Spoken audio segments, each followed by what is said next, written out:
So today I'm going to tell you how to jolt yourself out of depression and anxiety.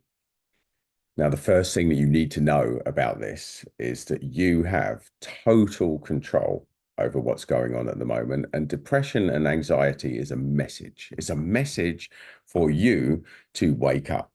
You just need to get that call. And this is important, to take the action that needs to happen now. Now, the odds are that if you're depressed or anxious at the moment, that there's something in your life that's not working and it needs to change. And what you need is to really get the thick skin and to do what it takes to get yourself out of this situation. Because the odds are it's a situation or a person that has been giving you applied pressure over a period of time, and now enough is enough. That's what depression and that's what anxiety are. They are indicators that something is not working out. So we're going to go through a process today to literally jolt you out of it, folks. So before we go any further with this, I'm not here to judge depression and anxiety, and in my life, I've certainly experienced my fair share of it. The point of this video is that it's it's a rabbit hole. If you don't learn to wake up and to manage this, then it's a rabbit hole. It will suck you down like a vortex. And the next step, after anxiety, there's depression, and after depression, there's suicidal thoughts. And you do not want to be there, folks. You do not want to be there, because that is the route to disempowerment. That is you telling yourself, there's nothing I can do about this. And I'm going to tell you for certain that there is. Depression and anxiety is your heart telling your head that your decision-making process isn't working. And what we're going to do, we're going to align that. And we're going to start you at least planning your way out. Because part of depression and anxiety is seeing no out, seeing no light at the end of the tunnel, seeing no exit route, feeling that you're stuck, feeling that you're trapped, and you're probably a slave to other people's opinions and expectations. And that is the root of depression and anxiety. So we're going to explore this today. I'm going to plant a seed. I'm not going to tell you at the end of this that you're miraculously going to be better, that you're going to run off skipping and dancing into the sunset, that you will have the instant solution and take instant action on what it is that's caused the depression and anxiety to jolt you into a stud base of happiness. But what I am going to tell you is that if you're on a journey and you don't have a map and you don't even know where you're going, then that's a bad thing. And depression and anxiety is quite often the lack of belief that there is a way out, a lack of a plan to get out, and a lack of insight as to what's caused you to get in the first place. So the first thing is that you definitely know what caused this. If I ask you right now, what has caused you elevated amounts of stress in your life in the last 6 months to 1 year? You probably know straight away. There may be a litany of things. There may be people, there may be circumstances in your life that have caused that. So let's get to the cause. Let's get to the cause. What is causing it? Now, you might be in a relationship or a job, because they're the two frequent flyers that lead people to feel depressed and anxious. And you might be telling yourself a story around these two relationships, with your work and with your significant other. You might be giving yourself all sorts of reasons why you can't get out. Depression and anxiety left unmanaged is not going to resolve itself. And the odds are, if you're in a loveless relationship with either your significant other, a family member, or your job, then that is probably not going to get better unless you get out. So there's the first thing, the out. You need to know where the out is. And to get the out, what you're going to do is just imagine yourself right now, you're the author of a book, and this chapter is getting worse and worse. Now, if you could write that chapter and you could do anything with this storyline, what would you do next? What would you do in the next chapter? And what is the end chapter? Where does that lead? Because what I find with people that are suffering with depression and anxiety is they have no plan. They have no story. There isn't a happy ending ever. There's not even the contemplation of a happy ending here. What is that happy ending? What does that look like? What Are you going to do, where is this story going to lead that would take you to a place where you would feel happy? You have to know this first, folks.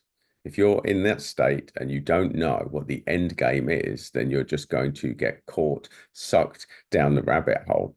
So that's the first thing. You've got to know. You've got to know where is the good place in this book. You've got to know what the end goal is.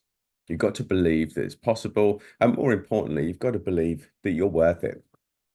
You've got to believe that your happiness is worthwhile. Because if there's anyone that you genuinely do love in your life, you being depressed and anxious is not going to serve them. It's going to hurt them. And the people that don't give a shit about you, it's not going to hurt them at all that you're depressed and anxious. They're going to be happy, and they're going to quite often crank up the pain to increase your depression and anxiety. These are people like narcissists, psychopaths. They don't care. They have no empathy for you, folks. They have no empathy for you. So the people that often cause depression and anxiety don't care that they do it. And the people that suffer the most are the people that do care. So on that basis, you owe it to the people that do care about you to do something positive to make yourself feel better. And the first thing is knowing the cause of the depression and anxiety. So I would suggest you pause this video if you haven't already got these insights and write down what's causing me stress right now. What are the main roots of the problem? And where we're going to go is to get you to what would have to happen in, let's just say, 1 year time.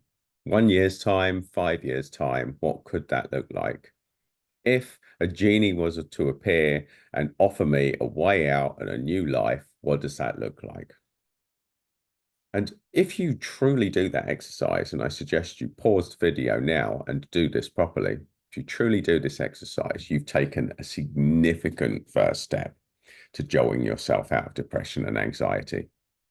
In fact, if you do this exercise, I could almost stop this video now because there's other videos that will amplify on this channel what you can do beyond that point, but you have to know the cause and you have to know what the end ideal result is. If you don't have those two in your mind, folks, then you'll just keep getting more depressed and getting sucked down the vortex, the rabbit hole that leads to suicidal thoughts.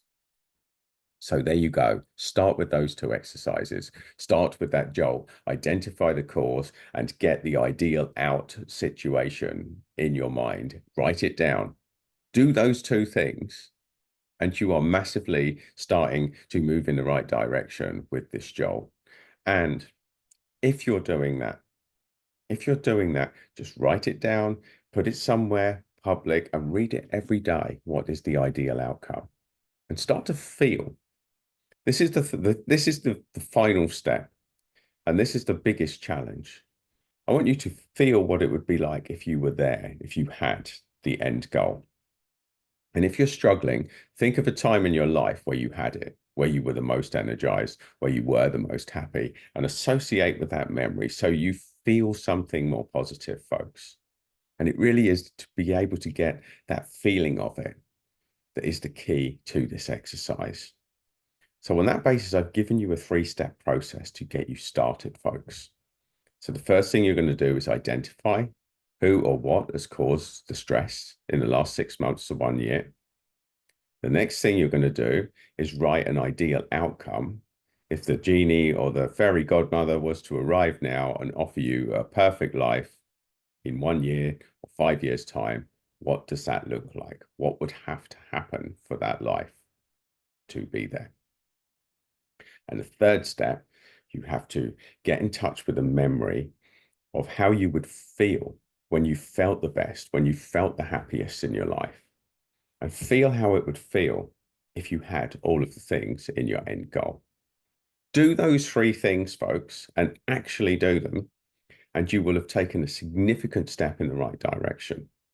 And if you'll need more help beyond that point, then like and subscribe to this video, especially if you're still watching now, folks, because this is for you.